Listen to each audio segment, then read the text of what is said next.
দীর্ঘ 8 ঘন্টা পর আমাদের বিমান বাংলাদেশে ল্যান্ড করলো। আমি একসাথে এয়ারপোর্ট থেকে একটা গাড়ি নিয়ে বাসার দিকে রওনা দিলাম। গাড়িটা আমাদের বাড়ির গেটের সামনে এসে থামলো। আমাদের বাড়িটা হাইটেক সিকিউরিটি দ্বারা পরিচালিত। আমাদের বাড়িতে কেউ ঢুকতে গেলে 3টা পদ্ধতিতে ঢুকতে হয়।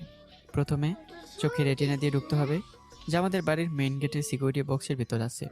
দ্বিতীয়, গার্ডদের মাধ্যমে, যেখানে অপরিচিত কোনো লোক আসলে বাড়ির ভিতর সিসিটিভিতে তাদের দেখা যায়। বাড়ির ভিতর থেকে অনুমতি নিয়ে গার্ড থেকে নিয়ে আসে। আর তৃতীয়, সিক্রেট কার্ড। এই কার্ডটি শুধুমাত্র আমাদের আত্মীয় স্বজনদের কাছেই থাকে। তারা যখন ইচ্ছে কার্ড স্ক্যান করলে গেট খুলে যাবে। আমাদের বাড়িতে এই 3টি উপায়ে লোক ঢুকতে পারে। আমি যেহেতু এই বাড়ির ছেলে, তাই আমি বক্সে গিয়ে চোখে রেটিনা দেওয়াতেই গেটটা খুলে গেল। আর গেট খোলার সাথে সাথেই সিকিউরিটি গার্ড আমাদের সামনে এসে সালাম দিয়ে আমাদের দরজার সামনে নিয়ে এসে তারা চলে গেল। দরজায় বেল বাজাতেই সার্ভেন্ট এসে দরজা খুলে দেয়। আমাকে দেখে তারা আম্মুকে ডাকতে থাকে। আম্মু এসে আমাকে দেখতে দৌড়ে এসে আমাকে জড়িয়ে ধরলো। কেমন আছিস তুই? এই তো ভালো আছি। আয় বাবা, ভিতরে আয়। আমি একা আসিনি তো, দেখো কে এসছে। কই দেখি। ওমা, সাথী মামুনি, কেমন আছো তুমি? এই তো মামি, অনেক ভালো আছি। তুমি তো আমাকে প্রায় ভুলেই গেছো।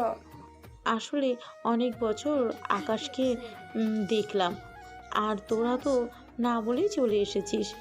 তা তোদের আসতে কোনো অসুবিধা হয়নি তো? না মামি, কোনো অসুবিধা হয়নি। কিন্তু তোরা গাড়ি পাঠাতে বলিসনি কেন? তোরা তো জানিস তোর আব্বুর অনেক শত্রু। বলা তো যায় না কখন কি হয়ে যায়। ডোন্ট ওয়ারি আম্মু, আই উইল ম্যানেজ। আচ্ছা, তোরা ফ্রেশ হয়ে আয়, আমি তোদের খাবার দিচ্ছি। ওকে মামি। এরপর ফ্রেশ হয়ে খাবার টেবিলে বসে আছি। আম্মুকে বললাম, আম্মু আব্বু কোথায়? অফিসে হয়তো। বলতে না বলতেই আব্বু এসে হাজির। কেমন আছো আব্বু? আমি ভালো আছি, চল ডিনার করে নেই। এরপর টেবিলে বসে খেতে খেতে অনেক কথা হলো। আচ্ছা, এবারে আমার পরিচয়টা ভালোভাবে দিয়ে নেই। আমি হলাম Akash Chowdhury, Shahjahan group of Mrs Parul আক্তারের একমাত্র ছেলে এবং চৌধুরী গ্রুপ অব কোম্পানির একমাত্র মালিক। পরিচয় দেওয়া শেষ হলে এবার চলুন গল্পে ফেরা যাক। পরের দিন সকালে আমার বাবা মার সাথে একসাথে ব্রেকফাস্ট করার জন্য টেবিলে আসি। সাথী, রাতে ঘুম কেমন হলো? এই তো মামা, অনেক ভালো। আকাশ, তোমার লেখাপড়া তো শেষ, হ্যাঁ আব্বু। তাহলে কোম্পানিতে কবে জয়েন করবে? আমার ছেলেটা সবেমাত্র দেশে ফিরেছে, আগে কিছুদিন রেস্ট করুক, তারপর না হয় দেখা যাবে। হ্যাঁ আব্বু, একদমই ঠিক বলছো।